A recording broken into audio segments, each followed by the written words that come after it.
नमस्कार दोस्तों, स्वागत है आप सबका मैथ मंत्र कॉन्सेप्ट यूट्यूब चैनल पे। चलिए आज हम लोग जानकारी कर लेते हैं अगर सीईटी और एनआरए क्या है। ठीक है, तो चलिए शुरुआत कर लेते हैं। सीईटी का मतलब है आपका कॉमन एलिजिबिलिटी टेस्ट।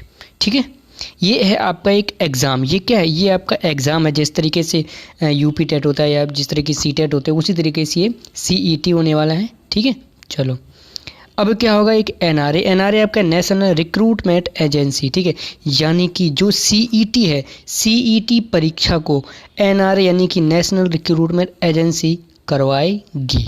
ठीक है, अब ये चीज़ आपको लगभग समझ में आ गया होगा। तो अब सीईटी के बारे में देख लेते हैं कि जो ये सीईटी है वो 2021 से लागू होने वाला है। ठीक है, अभी जो भी एग्ज़ाम्स है वो सीईटी के तहत नहीं होने वाली हैं, वो 2021 से ये प्रॉपर तरीके से लागू होगा।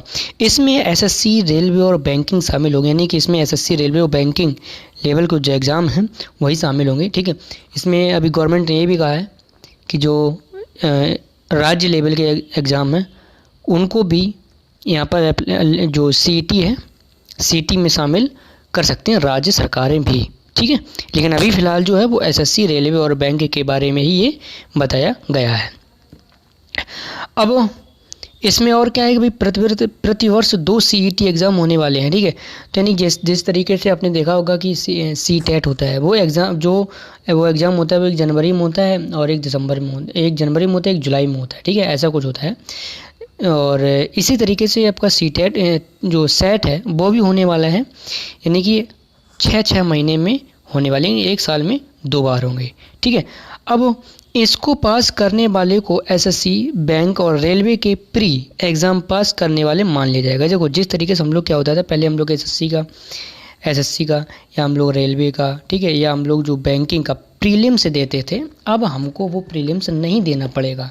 ठीक है, अब क्या होगा देखो बताते थे। जैसे कि अगर हमने सीईटी एग्ज़ाम दे लिया, ठीक है, और इसमें मान के चलो इसमें हमारे 80 नंबर आ गए। मान के चलो 100 में से 80, मान लो कि हमने 100 का सीईटी है और 80 नंबर आ गए मेरे। ठीक है, तो अब क्या होगा कि आपके पास 80 नंबर हैं सीईटी में। ठीक है, अब एसएससी वैकेंसी निकालेगी। अब एसएससी ने कह रही है भाई हमारा जो कट ऑफ है वो 70 नंबर रहेगा। ठीक है, तो अगर आपके 80 नंबर हैं, एसएससी ने मांग लिया कट ऑफ है 70 का। ठीक है, तो इसका मतलब है कि आप एसएससी के मेंस में बैठ सकते हैं। इसी तरीके से अगर मान के चलो कि रेलवे ने वैकेंसी निकाली है और रेलवे ने सीधे बोल दिया है कि हमने कट ऑफ रख दिया है 60 नंबर का, आपके 80 नंबर हैं, तो इसका मतलब है कि आप रेलवे में बैठ सकते हैं, जो रेलवे का मेंस होगा। ठीक है, और इसी तरीके से बैंकिंग अपना काम करेगा। ठीक है, इसमें क्या होगा कि ऑब्जेक्टिव टाइप सवाल होंगे। जैसे अभी आते हैं, एक सवाल आता है और इसमें से 4 या 5 ऑप्शन होते हैं, तो उसी तरीके से सीईटी में भी ऐसा होगा। ऑनलाइन एग्ज़ाम होगा, जिस तरीके से आजकल लगभग सभी एग्ज़ाम ऑनलाइन है, तो सीईटी भी आपको ऑनलाइन एग्ज़ाम होगा। लगभग 1000 सेंटर पर एग्ज़ाम होंगे। तो इसमें ये कहा गया है कि भारत के लगभग हर एक डिस्ट्रिक्ट में, ठीक है, तो लगभग मतलब काफ़ी डिस्ट्रिक्ट ऐसे होंगे जहाँ पर इसका सेंटर बनाया जाएगा। तो लगभग 1000 सेंटर पर इसका एग्ज़ाम होने वाला है।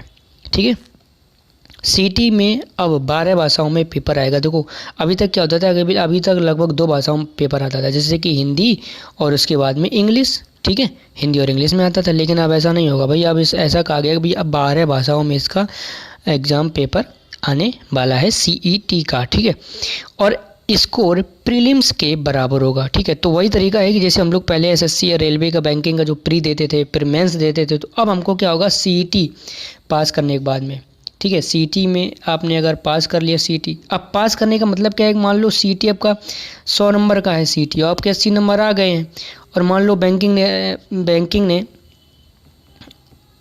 भर्ती निकाली, उसने बोल दिया कि हमारे मेंस में वही बंदे बैठ पाएंगे जिनका नंबर है 75। सीईटी में जिनका 75 है तो वही बैठ पाएंगे। तो भैया जिनका 75 से ऊपर है वो तो इसके बैंकिंग के मेंस में बैठ जाएंगे, लेकिन जिनका 74 है या 75 से कम है तो वो बैंकिंग के मेंस में नहीं बैठ पाएंगे। ठीक है, तो यानी कि आपको सीईटी के बाद में डायरेक्टली आप मेंस के पेपर में बैठ सकते हैं। ठीक है, और एक बार सीईटी पास करने पर 3 साल तक मान्य होगा। देखो एक बार अगर आपने सीईटी का एग्ज़ाम दे दिया ना, एक बार आपने सीईटी का एग्ज़ाम दे दिया, आपके मान लो 80 नंबर आ गए, तो ये जो 80 नंबर है वो आपके 3 साल तक कोई भी भर्ती नहीं करेगी, उसमें आप 3 साल तक इसी 80 नंबर के साथ में अप्लाई कर सकते हैं। ठीक है, इसके बाद में क्या है कि जो सीईटी का एग्ज़ाम आप कितनी भी बार दे सकते हो। देखो सीईटी का एग्ज़ाम है, इसमें कोई बाउंडेशन नहीं है, आप कितनी भी बार एग्ज़ाम दे सकते हैं, क्योंकि साल में 2 बार होने वाला है। ठीक है, 6 महीने में 1 बार होने वाला है, तो आप इस सीईटी का एग्ज़ाम कितनी भी बार दे सकते हैं। ठीक है, और जैसे मान लो आपने अगर एक बार दे दिया 75 नंबर आए, ठीक है, अगली बार दे दिए तो आपके 80 नंबर आ गए। ठीक है, तो आपका ये भी 3 साल तक होगा मान और ये भी मान होगा। तो आपको क्या है, भैया आप कौन लोगे, आप तो 80 वाला लोगे ना, तो ये 3 साल तक आपका मान होने वाला है। ठीक है, इसकी सिलेबस की बात करें तो इसका कोई सिलेबस कन्फर्म नहीं है अभी। सिलेबस जो भी बनाया जाएगा आगे भविष्य में आएगा नोटिफिकेशन इसके लिए भी। ठीक है, इसमें 3 तरह का सीटेट एग्जाम सीईटी एग्जाम होगा। अब देख लेते कौन कौन तरीके का होगा। तो एक तो आपका एग्जाम होगा 10वीं लेवल का, एक 12वीं लेवल का, एक ग्रेजुएशन लेवल का। ठीक है, जिस तरीके से मान के चलो अभी हम लोग एलडीसी देते हैं। ठीक है, एलडीसी वो ये 12वीं लेवल का है। तो अगर आपने सीईटी 12वीं लेवल का क्रॉस की दिया होगा, उसमें आपके सही नंबर आए होंगे तो ही आप एलडीसी दे पाएंगे। अगर आपने ग्रेजुएशन लेवल का सीईटी दिया है तो आप एलडीसी नहीं दे पाएंगे, तो केवल आप सीजीएल ही दे पाएंगे, ऐसा इसमें कहा गया है। अगर आपको ठीक है, और अगर आपको 10वीं लेवल का कोई एग्ज़ाम देना है तो आपको 10वीं लेवल का सीईटी क्रैक करना ही पड़ेगा। ठीक है, तो उम्मीद है कि आपको समझ में आ गया होगा। ठीक है, तो वीडियो देखने के लिए आपको धन्यवाद। ठीक है, और हमारे जो डिस्क्रिप्शन बॉक्स है उसमें आप प्लेलिस्ट को ओपन करके उसमें बहुत सारे वीडियोस पड़े हैं, उनको आप देख सकते हैं। ठीक है, तो मिलिए अब हम नए टॉपिक और नए वीडियो के साथ में, तब तक के लिए जय हिंद।